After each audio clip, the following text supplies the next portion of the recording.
Saudara-saudari, marilah kita mendengarkan renungan dengan judul Membuka Hati, yang berdasarkan pada Injil Lukas bab 4 ayat 22 dan 24. Dan semua orang itu membenarkan Yesus, dan mereka heran akan kata-kata yang indah yang diucapkannya. Lalu kata mereka, "Bukankah ia ini anak Yusuf?" Dan kata Yesus lagi, "Aku berkata kepadamu, sesungguhnya tidak ada nabi yang dihargai di tempat asalnya."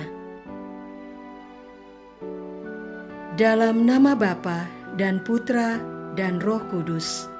Amin. Saudara-saudari terkasih dalam nama Tuhan Yesus Kristus, Injil Lukas pada hari ini menampilkan kisah Yesus yang datang ke kampung halamannya di Nazaret. Dikisahkan bahwa Yesus datang ke Nazaret tempat Yesus dibesarkan. Dan menurut kebiasaannya, pada hari Sabat, Yesus masuk ke rumah ibadat, lalu berdiri hendak membaca dari Alkitab.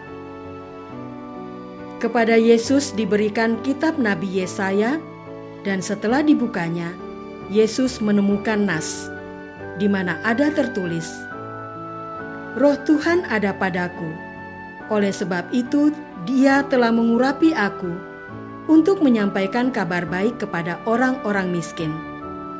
Dan Ia telah mengutus aku untuk memberitakan pembebasan kepada orang-orang tawanan dan penglihatan bagi orang-orang buta, untuk membebaskan orang-orang yang tertindas, untuk memberitakan tahun rahmat Tuhan telah datang." Kemudian Yesus menutup kitab itu, memberikannya kembali kepada pejabat, lalu duduk. Dan mata semua orang dalam rumah ibadat itu tertuju kepada Yesus. Lalu Yesus memulai mengajar mereka, katanya, "Pada hari ini, genaplah nas ini sewaktu kamu mendengarnya." Dan semua orang itu membenarkan Yesus, dan mereka heran akan kata-kata yang indah yang diucapkannya. Lalu kata mereka, "Bukankah ia ini anak Yusuf?" Saudara-saudari terkasih, pertanyaan orang Nazaret, "Bukankah Yesus ini anak Yusuf?" tidak bisa dianggap sebagai pertanyaan biasa. Sebaliknya, itu adalah pertanyaan luar biasa. Artinya, ada perasaan heran sekaligus tidak percaya kepada Yesus. Atau dengan bahasa yang lain, pertanyaan mereka kira-kira berbunyi demikian. "Loh, Yesus ini kan anak Yusuf, seorang tukang kayu. Kok dia tiba-tiba bisa jadi hebat? Bisa jadi pintar dan memahami kitab suci?" Dengan kata lain, Yesus ini orang biasa, orang sederhana, orang kampung. Tetapi kenapa dia tiba-tiba bisa menjadi luar biasa? Jangan-jangan dia cuma sok saja. Masa sih anak tukang kayu mengajarkan kitab-kitab segala? Oleh karena itulah, Tuhan Yesus berkata kepada mereka, "Tentu kamu akan mengatakan pepatah ini kepadaku, 'Hai tabib, sembuhkanlah dirimu sendiri. Perbuatlah di sini juga, di tempat asalmu ini, segala yang kami dengar yang telah terjadi di Kapernaum.'" Dan Yesus berkata lagi, "Aku berkata kepadamu, sesungguhnya tak ada nabi yang dihargai di tempat asalnya." Saudara-saudari terkasih, sikap orang Nazaret yang mempertanyakan dan meragukan Yesus dalam mengajar dan membuat mujizat mewakili sebagian besar sikap orang Yahudi. Orang-orang Nazaret tidak sadar bahwa yang mereka tolak sesungguhnya bukan hanya pribadi Yesus, tetapi juga Allah yang hadir sepenuhnya dalam diri Yesus. Oleh karena itu, Yesus mengungkit kembali pengalaman masa lalu orang Israel. Nenek moyang orang Israel, termasuk orang Nazaret, pernah menolak dan tidak percaya kepada Allah yang hadir dalam diri para nabi, seperti Nabi Elia dan Elisa yang diutus Allah. Nabi Elia pernah membuat mujizat dengan menolong seorang janda di Sarfat. Janda itu bersama seorang anaknya hidup dalam keterbatasan. Nabi Elia datang ke rumah janda itu dan meminta bantuan untuk diberikan sepotong roti. Padahal saat itu, dia hanya memiliki sedikit minyak dan tepung roti. Tetapi berkat Nabi Elia, janda itu bersama anaknya bisa bertahan hidup.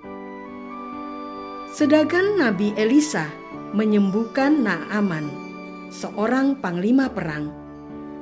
Naaman yang sakit kusta disembuhkan oleh Allah lewat Nabi Elisa. Yang menarik adalah bahwa baik janda di Sarfat maupun Naaman, keduanya dianggap sebagai orang kafir.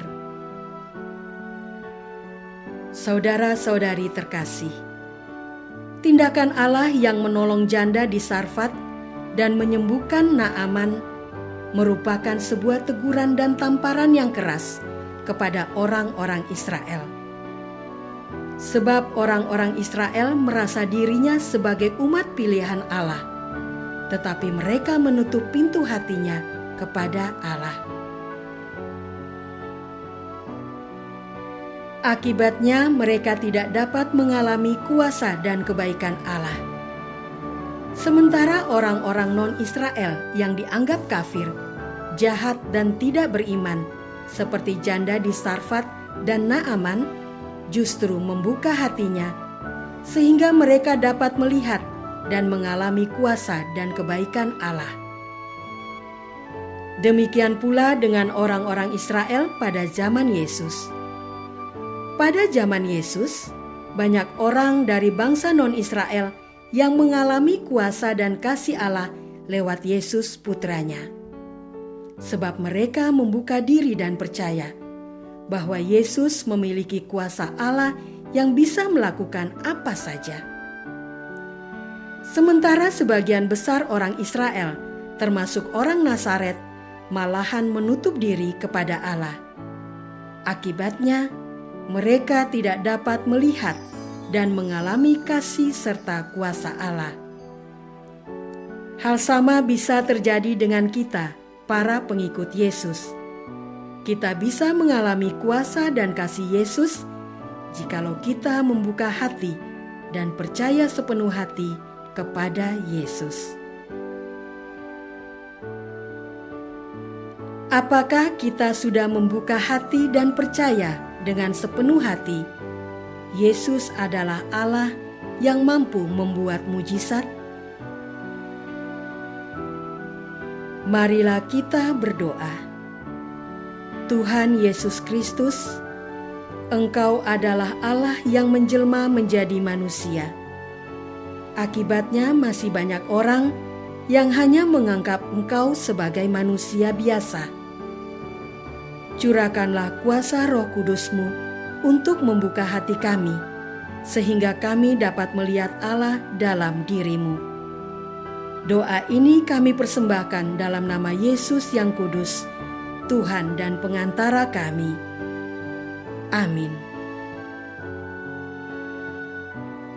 Semoga kita semua selalu dinaungi dan dibimbing oleh berkat Allah yang Maha Kuasa, Bapa dan Putra dan Roh Kudus. Amin.